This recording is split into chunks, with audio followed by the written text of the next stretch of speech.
وہ گوشت تھوڑا نکالا، اس کو پکایا، دسترخوان پہ رکھا۔ حضرت علی نے پوچھا یہ گوشت کہاں سے آیا؟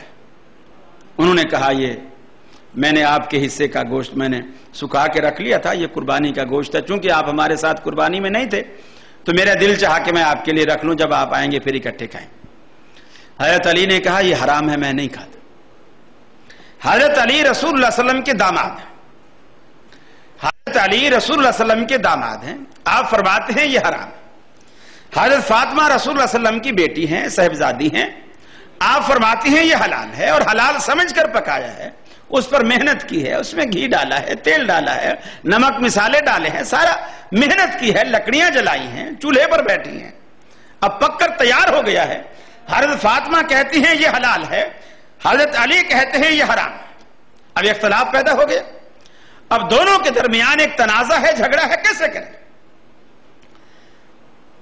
حضرت علی کہتے ہیں میں نہیں کھاؤں گا، حضرت فاطمہ کہتی ہیں میں کھلاؤں گی۔ آخر حضرت فاطمہ نے ایک بات کی، اے علی لڑنے جھگڑنے سے کوئی فائدہ نہیں، رسول اللہ صلی اللہ علیہ وسلم کے پاس جاؤ، اللہ تبارک و تعالیٰ کے رسول سے یہ پوچھو، اگر وہ کہتے ہیں یہ حرام ہے تو میں بھی پھینک دیتی ہوں، میں بھی نہیں کھاؤں گی، اگر وہ کہتے ہیں یہ حلال ہے تو پھر آپ کو بھی میرے ساتھ بیٹھ کر کھانا ہوگا۔ حضرت علی رضی اللہ تعالیٰ عنہ کی سمجھ میں بھی یہ بات آ گئی، فرماتے ہیں بات درست ہے، میں ایسا ہی کرتا ہوں۔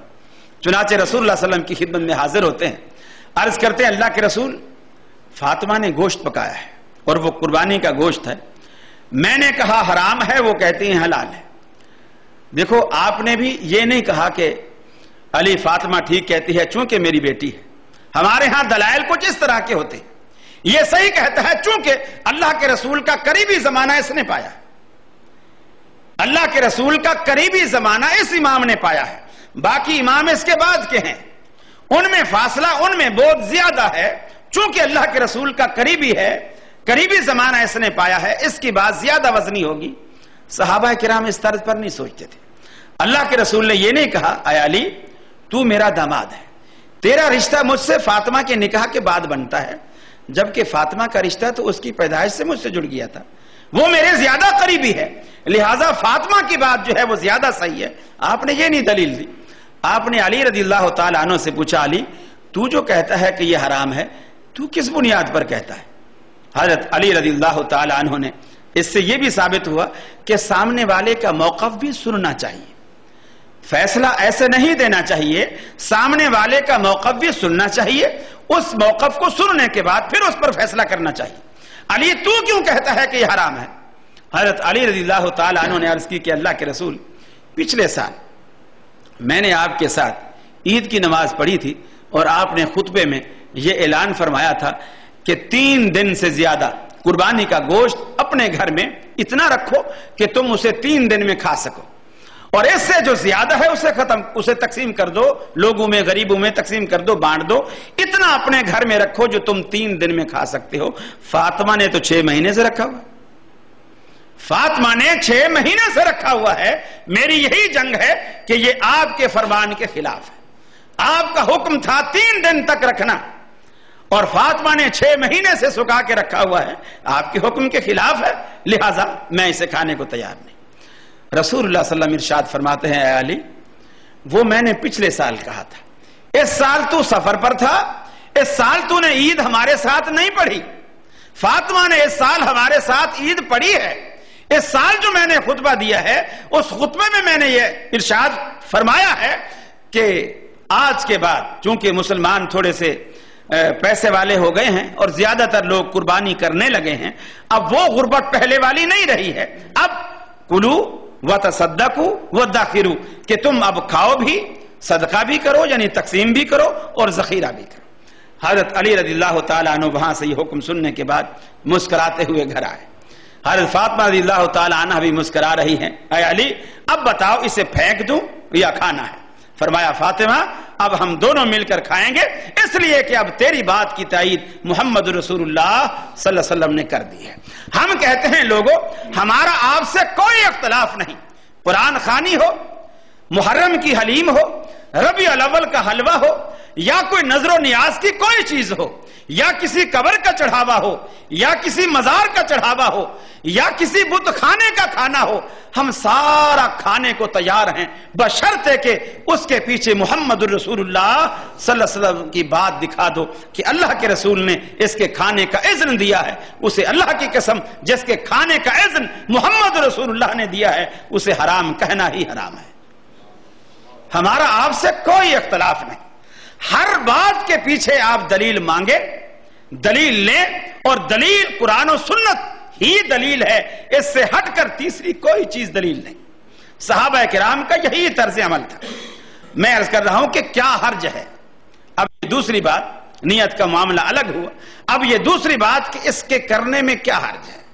قرآن خوانی ہے، یہ اکثر لوگ کہتے ہیں۔ اب جنازے کے بعد، یہاں تو مجھے معلوم نہیں ہے، پاکستان میں بڑا رواج ہے اور اس پر بڑے جھگڑے ہوتے ہیں۔ فلاں کا جنازہ ہوا اور جنازے کے بعد جب سلام پھر گیا، چارپائی رکھی، اس کے بعد مولوی صاحب نے ہاتھ اٹھائے، سب نے دائرہ بنایا، سب نے اس کے لیے دعا کی، پھر جنازے کو کندھے پر اٹھایا، 40 قدم گنتے رہیں گے، پھر 40 قدم پر پھر جنازہ رکھیں گے، پھر کھڑے ہو کر دعا مانگیں گے، اور جو نہیں مانگے گا کہیں گے دیکھو ان کے مردے تو ایسے مردود مرے ہیں، نہ فاتح نہ درود۔ حالانکہ اصحاب الحدیث جو ہیں وہ جنازے میں فاتحہ بھی پڑھتے ہیں، جنازے میں درود ابراہیمی بھی پڑھتے ہیں۔ ہماری میتوں کے جنازے فاتحہ سے بھی مزین ہیں، درود پاک سے بھی مزین ہیں۔ جنازے تو ان سے خالی ہیں، ان کے ہاں تو فاتحہ کا تصور ہی نہیں ہے سوا قبر کے، کہ قبر پر فاتحہ پڑھی جائے، یعنی صرف اس لیے کہ جنازے میں چونکہ اللہ کے رسول کی سنت ہے اور ہم چونکہ اہل سنت ہیں، ہمیں تو سنت سے چڑ ہے، ہم چونکہ اہل سنت ہیں ہمیں تو سنت سے چڑ ہے۔ اہل سنت کے معنی یہ سمجھے ہیں لوگوں نے جو سنی سنائی پر عمل کرے۔ اہل سنت کے معنی لوگ سنی کے دو ہی معنی ہیں، سنی سنائی پر عمل کرے یا بالکل عقل اس کی سن ہو جائے، عقل اس کی سن ہو، وہ سنی ہے۔ اب کوئی قرآن پیش کرے، حدیث پیش کرے، اس کے پلے کچھ نہیں پڑے گا، کیونکہ یہ سنی ہے، اس کی عقل ہی سن ہے۔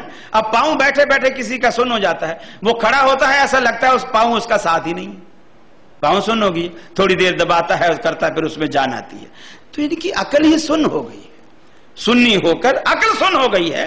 جبکہ صحابہ کرام کا طرز عمل کیا تھا؟ اب میں عرض کر رہا تھا کہ کیا بات ہو رہی تھی؟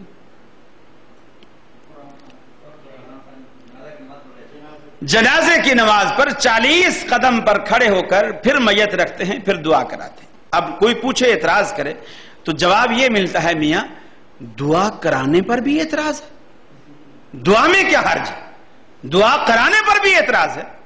اکثر اصحاب الحدیث کی مساجد میں فرض نمازوں کے بعد اہتمام کے ساتھ دعا نہیں کی جاتی۔ کوئی درخواست کر دیتا ہے جی ہمارا فلاں عزیز بیمار ہے، دعا کرا دیجئے، کرا دیتے ہیں، ورنہ معمول نہیں ہے۔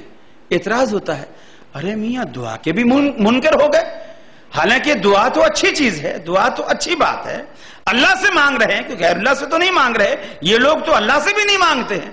دیکھ لو نماز میں، نماز سلام پھر گیا، چپ کر کے ایسے اٹھ جوتا اٹھایا اور چلے گئے اور دعا ہی نہیں مانگی ہے۔ ارے اللہ کے ولی، جو تو نے سجدے میں گر کر، رکوع میں کھڑے ہو کر، قیام میں کھڑے ہو کر، قعدے میں بیٹھ کر جو کچھ تو نے کہا ہے وہ دعا نہیں تو اور کیا ہے؟ وہ کیا تھا؟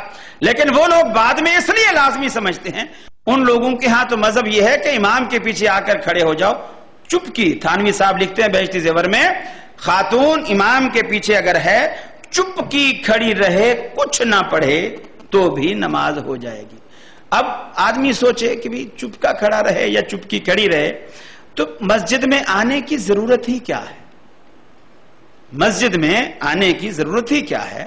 مولوی صاحب کی ہر بندہ وظیفہ باندھ دے، 500 روپیہ مہینہ میں دیا کروں گا، میری طرف سے تو نمازیں بھی پڑھے آنا، روزے بھی رکھے آنا، دعا بھی کرے آنا، مجھے گھر بیٹھے ثواب ملتا رہے گا۔ آخر اس کی کیا ضرورت ہے؟ یہ جو چیز ہے کہ ہم نے یہ جو کام کر لیا، اس میں کیا حرج ہے؟ اسی طرح کھانا سامنے آیا، ہم نے اس پر سورہ فاتحہ پڑھ لی، سورہ اخلاص پڑھ لی، سورہ یاسین پڑھ لی، سورہ مزمر پڑھ لی، سورہ مدثر پڑھ لی، اس میں کیا حرج ہے؟ میں آپ سے عرض کروں، رسول اللہ صلی اللہ علیہ وسلم عید کا خطبہ دے رہے ہیں، قربانی کی عید ہے، آپ سے کہا گیا کہ اللہ کے رسول فلاں فلاں فلاں شخص نے عید کی نماز سے پہلے قربانی کر لی، فلاں فلاں شخص نے عید کی نماز سے پہلے قربانی کر لی ہے، آپ نے فرمایا انہیں کہو دوبارہ بکرا خریدیں اور دوبارہ قربانی کریں، اس لیے کہ میرا طریقہ عید کی نماز پڑھنے کے بعد قربانی کرنے کا ہے۔ اب میں آپ سے پوچھتا ہوں، وہ صحابی رسول ہیں جنہوں نے عید کی نماز سے پہلے قربانی کی ہے، وہ بھی صحابی رسول ہیں، اور جنہوں نے عید کے بعد قربانی کی ہے وہ بھی صحابی رسول ہیں۔ جنہوں نے پہلے کی ہے